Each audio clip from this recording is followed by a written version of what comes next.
রান্না শুধু পেট ভরানোর জন্য নয়, রান্নার মধ্যে কিন্তু মিশে থাকে ভালোবাসা, যত্ন আর আপনজনকে একটু ভালো রাখার চেষ্টা। আর বাঙালির রান্নাঘরে মাছ মানে যেন এক আলাদাই আবেগ। আর সেই চেনা মাছকে একটু অন্যরকম স্বাদে ঘরোয়া কিছু উপকরণ দিয়ে তৈরি করব। বিশ্বাস করুন বন্ধুরা, রান্নাটা যতটা সহজ, খেতে তার থেকেও কিন্তু বেশি সুস্বাদু হয়। তাহলে আর দেরি না করে চলুন শুরু করা যাক আজকের এই মজাদার মাছের রান্নাটা। এখানে আমি ৪ পিস মতো রুই মাছ নিয়ে নিয়েছি।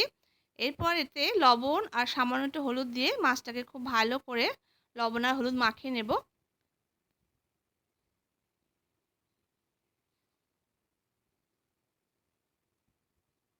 তো দেখুন, খুব ভালো করে হাত দিয়ে এভাবে ঘষে ঘষে মাছের গায়ে লবণ আর হলুদটাকে খুব ভালো করে আমি মাখিয়ে নিলাম। এরপর রান্নাতে চলে যাব। তো রান্নাতে আমি এখানে কিছু ক্যাপসিকাম কেটে নিয়েছি একটু বড় বড় করে, আর এখানে একটা টমেটো কেটে নিয়েছি এরকম করে একটু লম্বা লম্বা বড় বড় ফালি করে করে। এরপর গ্যাসের উপর একটা কড়াই বসিয়ে দিলাম, তাতে আমি সামান্য সর্ষের তেল দিয়ে তেলটাকে গরম করে নিয়েছি। এবার তেলটা গরম হয়ে গেলে লবণ হলুদ মাখানো ম্যারিনেট করা মাছটা আমি ভেজে নেব, তেলের মধ্যে ছেড়ে দিলাম।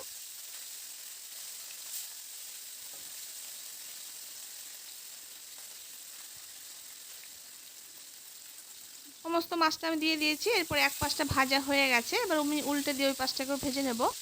বেশ লালচে করে একটু ভেজে নেব মাছটাকে। বন্ধুরা, আমার রেসিপিগুলো আপনাদের কাছে কেমন লাগছে তা কিন্তু আপনারা আপনাদের মূল্যবান মতামত আমার রেসিপির কমেন্ট বক্সে কিন্তু আপনারা কমেন্ট করে জানাতে পারেন। আমার কিন্তু ভালো লাগবে আপনাদের কমেন্টগুলো পড়তে বেশ।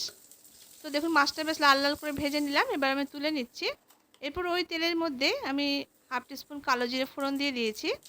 এবার কালো জিরাটা যে একটু ভাজা ভাজা হয়ে যাবে, এখানে আমি একটা বড় সাইজের পেঁয়াজ কুচিয়ে রেখেছিলাম, সেই পেঁয়াজটা দিয়ে দিলাম। এবার পেঁয়াজটা দিয়ে মিনিট ২-৩ জন্য হালকা লালচে রং ধরা পর্যন্ত পেঁয়াজটাকে একটু ভেজে নেব। তো বন্ধুরা, এই মাছের রেসিপিটা যদি কেউ না খেয়ে থাকেন, আমি বলবো অবশ্যই করে একবার খেয়ে দেখার জন্য। দারুণ খেতে হয় কিন্তু গরম ভাত দিয়ে। এরপর আমি এখানে কেটে রাখা আলু দিয়ে দিয়েছি। তো এখানে আমি দুটো বড় সাইজের আলুকে এরকম লম্বা লম্বা করে কেটে নিয়েছি। তো আপনারা যদি এখানে আলুটা না দিতে চান, আলুটা কিন্তু স্কিপ করতে পারেন, তবে আমি আমার পার্সোনাল পছন্দ আলুটা একটু দিলাম, খেতে ভালো লাগবে। তো এই রান্নাটা কিন্তু আলু দিয়ে ছাড়াও কিন্তু করা যায়।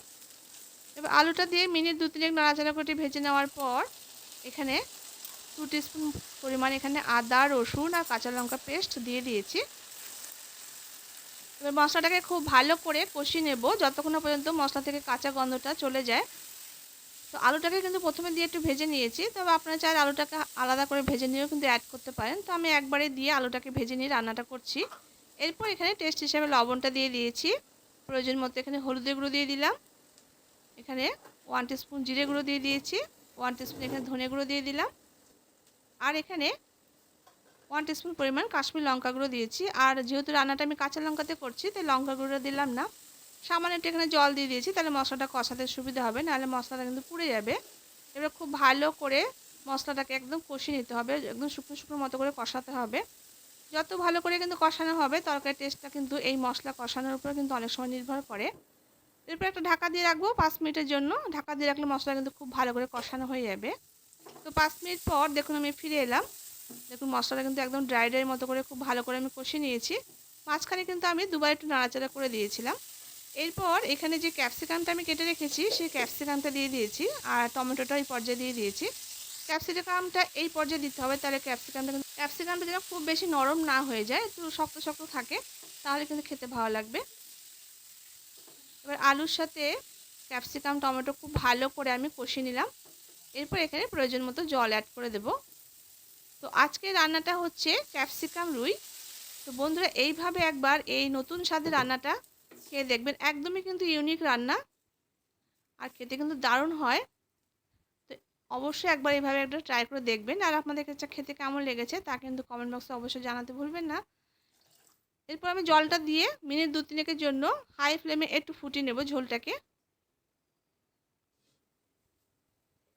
তো দেখুন, ঝোলটা ফুটতে শুরু করেছে। এবার এই পর্যায়ে আমি মাছগুলোকে দিয়ে দেবো, তাহলে খুব ভালো করে ঝোলটা ফুটে গিয়ে মাছের মধ্যে ঢুকে যাবে, মাছটা কিন্তু খেতে ভালো লাগবে।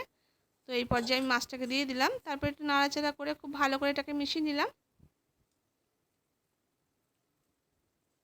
এরপর হাই ফ্লেমে মিনিট 2-এর জন্য একটু ফুটিয়ে নিয়েছি। তো হাই ফ্লেমে মিনিট 2-এর জন্য এটা ফুটিয়ে নিলাম। এরপর একটা ঢাকা দিয়ে ফ্লেমটাকে লোতে দিয়ে মিনিট 7-8 জন্য এটাকে রান্না করে নেব। মিনিট 8 পর এবার আমি দেখে নেব। দেখুন রান্নাটা কিন্তু আমার অলমোস্ট হয়ে এসেছে। এবার আমি একটু দেখে নেব আলুগুলো সেদ্ধ হয়েছে কিনা। তো আলুগুলো কিন্তু খুব সুন্দর করে সুসিদ্ধ হয়ে গেছে। এরপর নামানোর আগে এখানে একটু 1 টিস্পুন পরিমাণ গরম মশলা গুঁড়ো ছড়িয়ে দিয়ে এটাকে নামিয়ে নেব। এবার আপনারা যে যেমন ঝোল রাখতে চান সেরকম পরিমাণ রেখে আপনারা নামিয়ে নেবেন। আর এরকম একটু পাতলা পাতলা করে নামালে কিন্তু ঝোল ভালো লাগবে খেতে গরম ভাতে। আর সামান্য একটু আমি চিনি এখানে অ্যাড করেছি। যারা পছন্দ করেন চিনিটা তারা দেবেন, যারা পছন্দ করেন না তারা চিনিটা স্কিপ করবেন। আর আমি এখানে 4টা কাঁচা লঙ্কা দিয়ে দিয়েছি। আর সামান্য একটু ধনেপাতা ছড়িয়ে দিলাম। ব্যাস তৈরি রান্নাটা। এরপর আমি 2 মিনিট মতো একটু ফুটিয়ে নিয়ে নামিয়ে নেব। তৈরি হয়ে গেল আমার মজাদার ক্যাপসিকাম রুই। দারুণ খেতে হয়। এইভাবে একবার অবশ্যই রান্না করে খেয়ে দেখবেন। গরম ভাতে মারাত্মক টেস্ট খেতে হয়। আজকের এই মাছের রান্নাটা যদি আপনাদের কাছে ভালো লেগে থাকে তাহলে অবশ্যই বাড়িতে একবার বানিয়ে দেখবেন। আর রান্নাটা কেমন হলো কমেন্ট করে জানাতে ভুলবেন না। সবাই ভালো থাকবেন, সুস্থ থাকবেন। আবারও দেখা হবে নতুন কোনো সুস্বাদু রেসিপির সঙ্গে।